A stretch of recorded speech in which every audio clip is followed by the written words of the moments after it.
everyone, today a very different kind of video. I want to hopefully start a dialogue about something, specifically book reviews. I've begun to reflect in the last few months just what I want Red Fury Books as a channel to be, because I never really gave it much thought. When I started the channel, it was coming out of the pandemic and I just had a little creative void in my life. So on a whim, I uploaded a few videos, kept at it, figured I'd do it for about 6 months and then I would be done. And then I just kept going, and now that I have, a little bit of a following, I just been starting to think about what kind of channel that I want this to be. 4 years in, right? You see some channels that are born and you can tell right away, like on their first video, oh, that's what this channel is going to be about. But I've just been kind of haphazardly navigating this booktube thing, making certain kinds of videos, making certain other kinds of videos. Well, one of the things I've been thinking about is just kind of book reviews in general. There are some really big channels that have stopped doing book reviews, and I understand, and even some mid-sized channels that do a lot less of them. I don't want to do less of them, even though they are the lowest performing videos anytime I do them. On a monthly basis, probably the most enjoyable videos that I shoot most months is my end of the month. It's kind of a wrap-up video. I don't call it that because it's just book reviews. I don't talk about any other stuff on the channel. I just talk about, here's what I read this month, and I give short reviews, and I really enjoy those videos quite a bit. And kind of my format for those is that I just give about a 2 or 3 minute review of the book, and then I give a rating, and then I move on to the next book. And I really enjoy doing those videos. And I'm not going to rethink doing those. Those will happen probably forever on this channel because that's something that I enjoy doing. Additionally, I think it's a good way for me to just kind of see what my thoughts might have been. Years from now, I can go back and say, hey, I read that book October of this year, and I can go back and see what my thoughts were when I click on that video. So I've been thinking about just kind of what kind of reviewer I necessarily want to be. So 2 things, 2 disclaimers. One, I don't know if I have any answers about what I'm going to talk about. One of the big things I'll be talking about is starred ratings versus non-starred reviews.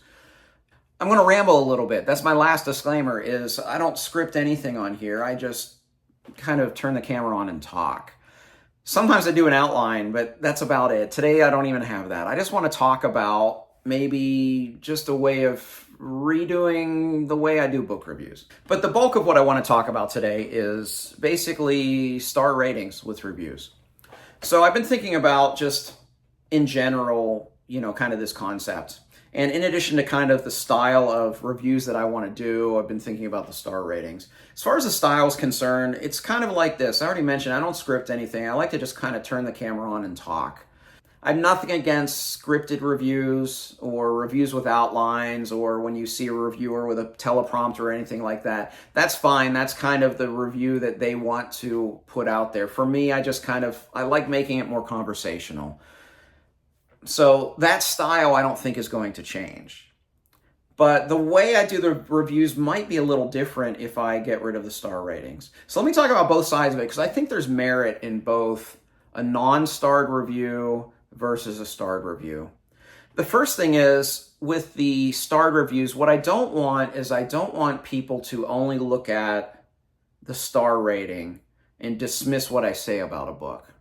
For instance, I reviewed a self-published work last month that I gave 2 stars, but I did talk about in the review the things that were done well. It was very well written.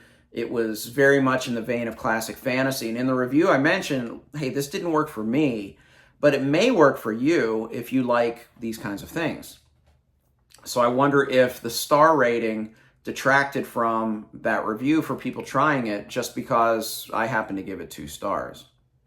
On the flip side of things, however, I think a star rating, helps the consumer, the viewer, learn a little bit more about the tastes of the reviewer. Because most of us are not literary critics. We're not trained in literary criticism. Our stars have to do with our enjoyment of the book. We will rarely say, although sometimes we will say things like, hey, 5-star, well written, my enjoyment was a 3-star. And maybe I should do all the books like that. But I think the stars can be important in that manner. because it's kind of a shorthand way to understand if that viewer and that reviewer, if you have similar tastes, if it's something that's going to work for you. I know as a viewer, Mike's channel, he's probably, of all of the channels, over 100 that I follow, he's the one that probably I have to share the most positive and negative tastes in books. I would say probably as high as like 80% of what I read and like, he does as well. And because of that, when I see Mike talk about a book that I haven't heard of and he gives it a higher rating, because our tastes align, I'll often put that on the TBR. That doesn't happen with everybody. So I think the stars oftentimes can really help a viewer identify if the reviewer's tastes are the same as theirs. And I think sometimes when you don't have that star in there, if you're just being 100% objective and trying to shine a light on the positivity, you may not get a feel if the reviewer liked the book or not. And let me add, I think this is especially the case if it's a new booktuber or someone you haven't watched a lot. The star rating can really help you understand if that reviewer's tastes are the same as yours. One of the things that I was thinking about, anytime I feel a personal shortcoming with anything in life, I try to find a parallel in something that I have expertise. So I don't have expertise in, literary criticism. I have expertise in music. I've been a performer for 40 years. I've been an educator for 25. I have a couple degrees. So I kind of transfer that rather. If I were approaching a piece of music the way I approach a book, how would I approach that review? So let me give an example. Let's say I'm going to review Beethoven's First Symphony. I could talk for days about it, and I could talk about all the components, and I can talk about how this is a early Beethoven that kind of foreshadows a lot of things that would make him great, but it's not his best work. But would I then presume to give it 3 stars? No, I would not presume to give that work 3 stars. I would give it 5 stars and say it's not Beethoven's best, but you can see the little seeds have been planted for the greatness that he would become.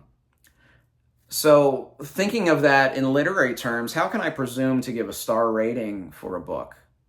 Period.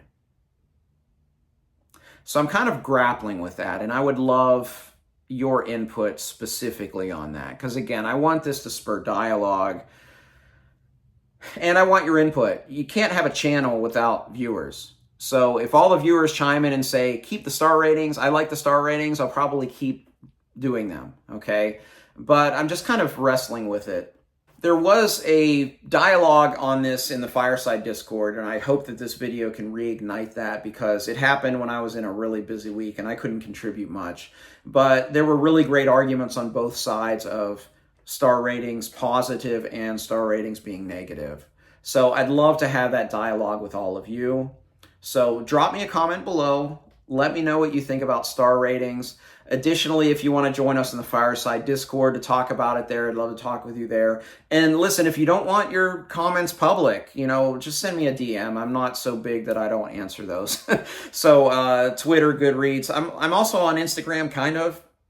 It's just Red Fury Books. I don't really post much, but I just do that to just follow other people, other booktubers, as well as just some family and friends. But, feel free if you want to talk about it that way. I'm cool with that too. But I hope that we can have a good discussion.